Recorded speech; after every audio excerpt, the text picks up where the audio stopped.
Question number 2 page number 244 मिला बेटा आप लोगों को? आया ना?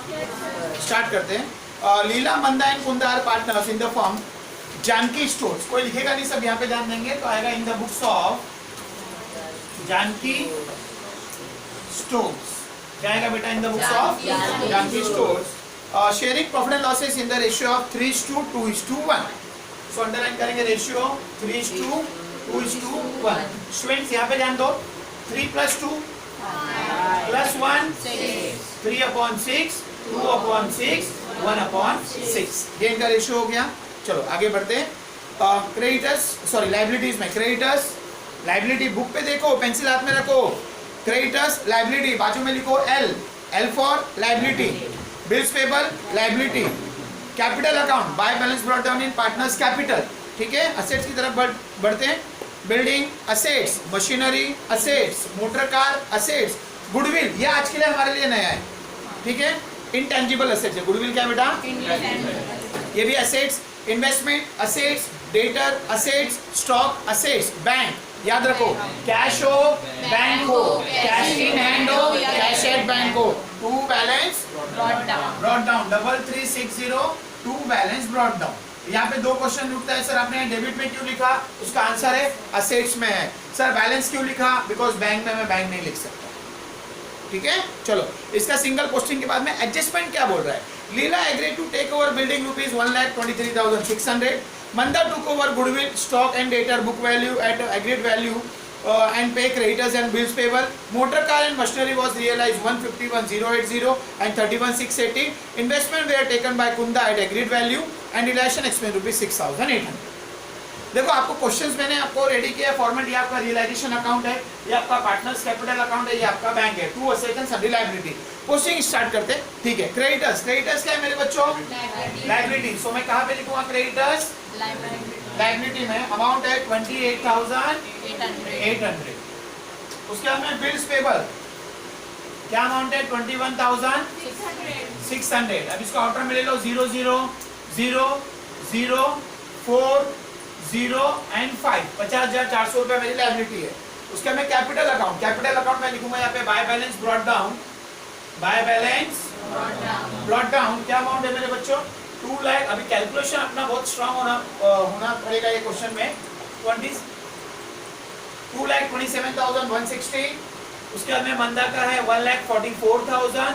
उसके बाद में नंबर आता है मेरे बच्चों 1,08,000 कुंदा का। ये आपका कैपिटल है बाय बैलेंस ब्रॉट डाउन। ठीक है, चलो लायबिलिटी होने के बाद हम लोग गाड़ी घुमाते किसकी तरफ? असेट्स की तरफ। बिल्डिंग क्या है मेरे बच्चों? Assets. I will write on assets. मेरा बुक वैल्यू है, इसको हम लोग कौन सा वैल्यू बोलते हैं? हाँ, 1,02,000 ये मेरा book value. Then machinery 73,000। Then motor car 1,67,600। Then goodwill 45,600। then investment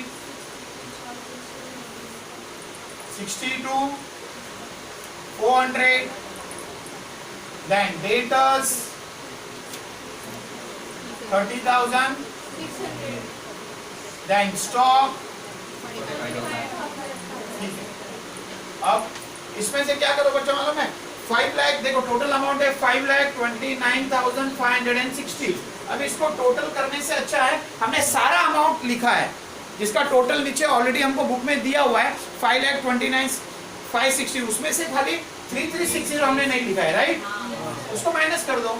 0 0 ये 2 ये 6 ये 2 ये 5 5,26,200 आ गया। यहाँ पे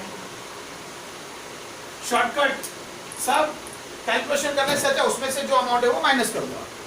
ठीक है, आगे बढ़ते हैं। पोस्टिंग में कोई डाउट है? पोस्टिंग तो कुछ भी नहीं है।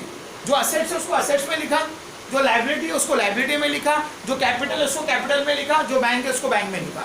उस बात का मैंने ध्यान रखा 3 चीज का। ओके, पहला तो पोस्टिंग हो गया। दूसरा general reserve fund profit and loss distribute among the partners. अगर वो आता तो मैं डिस्ट्रीब्यूट करता। तीसरा अगर पार्टनर्स का लोन होता तो सेपरेट अकाउंट ओपन करता। नया कुछ भी नहीं है। यहाँ तक क्लियर है? एडजस्टमेंट स्टार्ट करें। अब हर एडजस्टमेंट का दो इफेक्ट होगा, हर एडजस्टमेंट का एक डेबिट और दूसरा डेबिट के बारे में एडजस्टमेंट है तो क्रेडिट के बारे में एडजस्टमेंट है तो डेबिट में, ये पहला इफेक्ट। दूसरा नाम है तो पार्टनर्स कैपिटल, नहीं है तो बैंक। स्टार्ट करते। Leela agreed to take over building rupees 1,23,600। Leela agreed करिए बिल्डिंग, अंडरलाइन करो लीला, अंडरलाइन करो बिल्डिंग। अब देखो लीला और बिल्डिंग, वैसे बिल्डिंग है कहाँ पर मेरे बच्चों, यहाँ पर बिल्डिंग डेबिट में, तो उसके बारे में एडजस्टमेंट आया तो कहाँ पे जाएगा, क्रेडिट में। ये बात क्लियर है, डेबिट का एडजस्टमेंट आया तो क्रेडिट में। नाम है तो पार्टनर्स कैपिटल में, यस नाम है, सो लीलाज अकाउंट। क्या अमाउंट है मेरे बच्चों, 1,23,600, 1,23,600। क्या आएगा, बिल्डिंग टेकन। क्या आएगा बेटा, बिल्डिंग। एक एंट्री क्रेडिट, हर एडजस्टमेंट का दो इफेक्ट होता है अनम, हर एडजस्टमेंट का एक डेबिट और दूसरा, तो एक क्रेडिट है तो दूसरा क्या होगा, डेबिट। नाम है तो पार्टनर्स कैपिटल, तो यस नाम है लीला, तो यहाँ पे आएगा टू रियलाइजेशन अकाउंट। लीला है सिर्फ 1,23,600, 1,23,600 बिल्डिंग टेकन। याद रखो मेरे बच्चों, ये सिर्फ बोलने के लिए पार्टनर्स कैपिटल है। It is a combination of 3 account, it is a combination of Leela's account, Manda's account and Kunda's account. आगे बढ़ते। Manda took over goodwill, stock and debtor at book value. Underline करो बुक वैल्यू। अच्छा, बुक वैल्यू का मतलब क्या होता है, जो बुक वैल्यू आपने ऑलरेडी यहाँ पे लिखा हुआ है। कौन ले रही है, Manda. So again I am asking the question, क्या पार्टनर्स का नाम है, मेरा आंसर है हाँ सर है। ठीक है, क्या क्या लिया है उसने, goodwill, stock and debtors, right. Debit में कहाँ पे जाएगा, नाम है, मेरा क्वेश्चन है हाँ है, सो मंदाज अकाउंट। चलो, गुडविल एंड बुक वैल्यू, तो बुक का वैल्यू कितना है, 45,600। दूसरा है डेटर्स 30,000, और तीसरा है स्टॉक 45 प्लस 90, 120, 121, 200 रुपीज। दोनों को टोटल किया, यहाँ पे आएगा असेट्स टेकन। ठीक है, वैसे हर एडजस्टमेंट का दो एंट्री होता है, डेबिट एंड क्रेडिट। एक एंट्री क्रेडिट में है, दूसरा एंट्री डेबिट में, इसके डेबिट में। नाम है तो partners capital, yes realisation account. Amount है 1,21,200 असेट्स टेकन। समझा या नहीं समझा, ऑलराइट कि नहीं ऑलराइट। ठीक है, बहुत सिंपल है, कुछ है नहीं है। दो सेंटेंस याद रखने का, डेबिट है तो क्रेडिट, क्रेडिट है तो ये पहला सेंटेंस, दूसरा सेंटेंस नाम है तो नहीं है तो बैंक। और कुछ है क्या, आगे बढ़ते। एंड एग्री टू पे, मतलब ये असेट्स, बंदा क्या बोल रही है, मैं असेट्स ले रही हूँ और एग्री टू पे कर रही हूँ मैं, क्या क्या, क्रेडिटर्स एंड बिल्स पेबल। ठीक है, मतलब ये असेट्स मैं लूंगी, उसके बदले में लायबिलिटी में दे देती हूँ। ठीक है, so creditors and bills payable कौन पे कर रही है, मंदा। यहाँ पे आएगा टू, हाँ मंदाज। क्रेडिटर्स 28, क्योंकि कोई अमाउंट नहीं दिया है, no information is given, I will assume it's a book value. ठीक है, चलो, और बिल्स पेबल का कितना अमाउंट है, टोटल कितना हुआ, लायबिलिटी पेड ऑफ। अब सेम वही कंडीशन, एक डेबिट और दूसरा एक डेबिट में हुआ है, दूसरा कहाँ पे जाएगा, क्रेडिट में। क्रेडिट में मेरे पास दो ऑप्शन है, पार्टनर्स कैपिटल या बैंक। क्वेश्चन बहुत आंसर है उसका सिंपल है, नाम है तो पार्टनर्स कैपिटल में, नहीं है तो यस नाम है इसलिए पार्टनर्स कैपिटल। मंदा ले रही है 50,400, लायबिलिटी पेड क्या आएगा मेरे बच्चों, हर एडजस्टमेंट का दो एंट्री, एक डेबिट में दूसरा क्रेडिट। अब यार मैं से क्वेश्चन पूछ सकते हो सर बैंक में क्यों नहीं लिखा, क्योंकि नाम है बंदा करके, उसके आगे वाले नाम नहीं है। आगे देखते हैं, मोटर कार एंड मशीनरी, हमारा ध्यान नहीं है, मोटर कार और मशीनरी ये दो चीज। रियलाइज 1,51,080 एंड 31,680 रियलाइज किया। What is the meaning of realise, किसको बेचा, नाम दिया है, याद रखो इसका कोई नहीं होता है, उसका सो डेबिट में कहाँ पे जाएगा, क्रेडिट में। कोई नहीं है तो किसका नाम आएगा, क्या क्या तुम्हारा मोटर कार, और मशीनरी। मोटर कार का अमाउंट कितना है? 080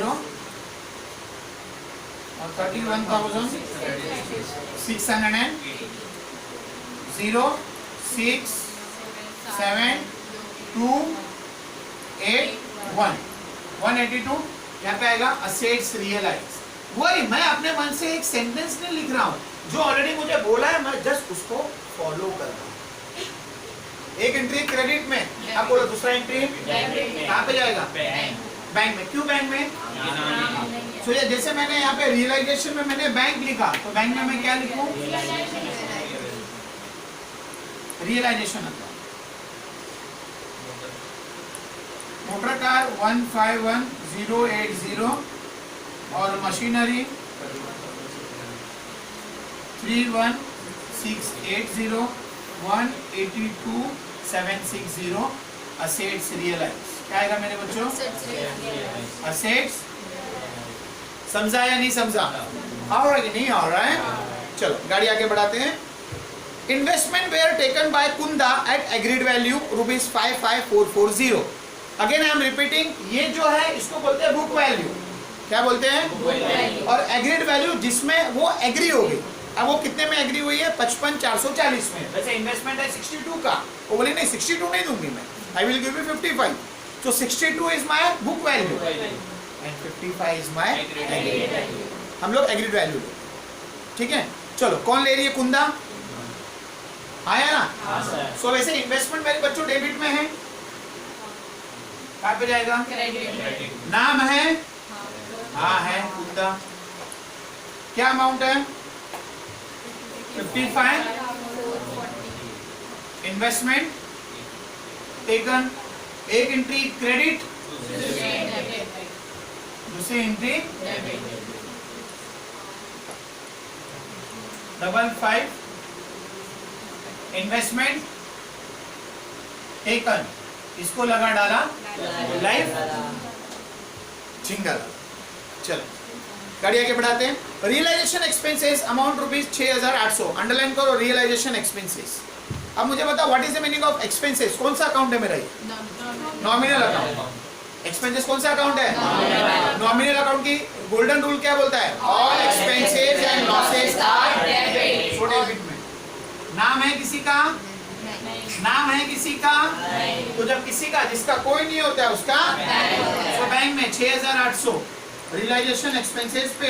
यहाँ पे दो क्वेश्चन उठता है, सर आपने डेबिट में क्यों लिखा? As per the nominal account rule all expenses and losses are debit, इसलिए मैंने डेबिट में लिखा। क्वेश्चन नंबर 2, सर बैंक क्यों लिखा? इसका कोई नहीं होता है उसका ध्यान नहीं है तुम्हारा। समझ में आया? एक एंट्री डेबिट, दूसरा एंट्री किससे क्रेडिट में? बैंक के। रियलाइजेशन में मैंने बैंक लिखा, तो बैंक में मैं क्या लिखूं? बाय अमाउंट कितना है? रियलाइजेशन एक्सपेंसेस पेड, इसको लगा डाला तो लाइफ झिंगा डाला। सारे एंट्रीज हो गई, सारे पोस्टिंग्स हो गए। अभी हम लोग क्या करेंगे? एक बार उतरने से पहले क्रॉस चेक करेंगे। गाड़ी में से उतरने से पहले चेक करना पड़ेगा ना भाई, कोई सामान छूटा कि नहीं छूटा। समझ में आया? तो चलो चेक करते। बिल्डिंग गया, कुठे गेला? हाँ गया। मशीन गया, हाँ गया। मोटर कार गया, गया।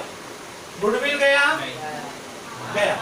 सुनो, अगर गुडविल के बारे में नहीं बोला है ना तो नहीं बेचने का, सब क्रॉस चेक करने का। अब यहाँ पे तो फिलहाल बोला है तो रियलाइज करो। सम टाइम मालूम है गुडविल यहाँ पे होता है और एडजस्टमेंट में कुछ नहीं होता है, तो वो हमको हिडन एडजस्टमेंट में मिलता है वो। हाँ सर गुडविल नहीं गया, इसलिए मैंने आपको पहले बताया कि आज के लिए ये नया है। मतलब goodwill is intangible assets. So goodwill अगर नहीं रियलाइज किया तो उसको रियलाइज भी नहीं करने का। पेन बंद करो, मतलब नहीं लिखने का ना? नहीं लिखने का। क्यों नहीं करने का? उसके पीछे रीजन मैं आपको बता रहा हूँ। दो रीजन है। रीजन नंबर 1 देखो, थैंक यू। रीजन नंबर 1 क्या है बेटा? कि जो गुडविल है ये आपका इनटेंजिबल असेट्स है। गुडविल क्या है बेटा आपका? इनटेंजिबल असेट्स है। इनटेंजिबल असेट्स का मतलब ये होता है कि वो आप उसको टच नहीं कर सकते। सो जब टच नहीं कर सकते तो हम लोग कैसे बेचेंगे? क्योंकि अगर बिजनेस मेरा बंद हो रहा है तो हम लोग वहां पे ये एजम्पशन अप्लाई करते हैं कि अगर बिजनेस का गुडविल होता तो बिजनेस बंद ही नहीं होता। अब कोई कंपनी का नाम है तो बंद होएगा क्या? याहू चलेगा वो तो, नहीं समझा? गुडविल का मतलब क्या है? आपके बिजनेस का नाम, reputation in the market, brand. और आपका ब्रांड खराब हुआ इसलिए तो बिजनेस बंद कर रहा है आप लोग। तो कौन खराब नाम कौन खरीदेगा? कोई राखी सावंत का पिक्चर देखने जाता है क्या? राखी सावंत को पहचानते हैं? हाँ, खुश हो गए, समझ में आएगी नहीं आया? कोई नहीं, लेकिन वही कोई अभी ब्रांडेड हीरो आ जाता है। अभी जैसे एग्जांपल के लिए अभी वो लाल चड्ढा किसका आ रहा है ना पिक्चर, आमिर खान का, शाहरुख खान है, पठान, ये सब ब्रांड लोग है बॉलीवुड में, तो उनका नाम आते ही हम लोग पिक्चर देखने भागता है। तो गुडविल रहेगा तो वो रियलाइज होता है। जब गुडविल आपका नहीं है, बर्बाद हो गया, तो वो रियलाइज नहीं है, तो कौन खरीदेगा? कोई खरीदेगा क्या? इसीलिए अगर गुडविल क्रॉस चेक में मिलता है फिर भी नहीं रियलाइज करने का, बेटर अच्छा है यहाँ पे तो रियलाइज किया है, तो बोला है तो ठीक है, जो तुमको हो पसंद वही बात कहेंगे, तुम दिन को अगर रात का हो तो रात कहेंगे। रियलाइज किया ठीक है, नहीं रियलाइज किया तो करने का भी नहीं। लेकिन ये कंडीशन सिर्फ गुडविल पे अप्लाई होता है क्योंकि वो इनटेंजिबल है, बाकी सब बिकता है। चलो, इन्वेस्टमेंट भी गया, डेटर्स भी गया, स्टॉक भी गया, असेट्स मेरे सारे खत्म हो गए। अब मैं गाड़ी किधर घुमाऊं? लायबिलिटी में मैंने आपको एक सेंटेंस बोला था, वापस एक बार रिपीट कर रहा हूं, कोई ये नहीं बोलना चाहिए मेरा पैसा लेके भागा, इसलिए लायबिलिटी आपको पूरा पेड ऑफ करना पड़ेगा। सो पेड ऑफ किया, यस, क्रेडिटर्स और बिल्स पेबल को मंदा ने पूरा किया, मतलब यहाँ पे मेरे असेट्स और लायबिलिटी पूरा पेड ऑफ हो गया। ठीक है, चलो बॉयज डेबिट टोटल करेंगे, गर्ल्स क्रेडिट टोटल करेंगे।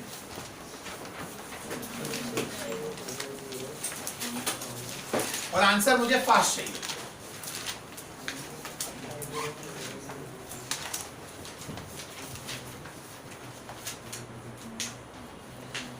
कैलकुलेशन स्ट्रॉन्ग नहीं, बीके स्ट्रॉन्ग नहीं, फटाफट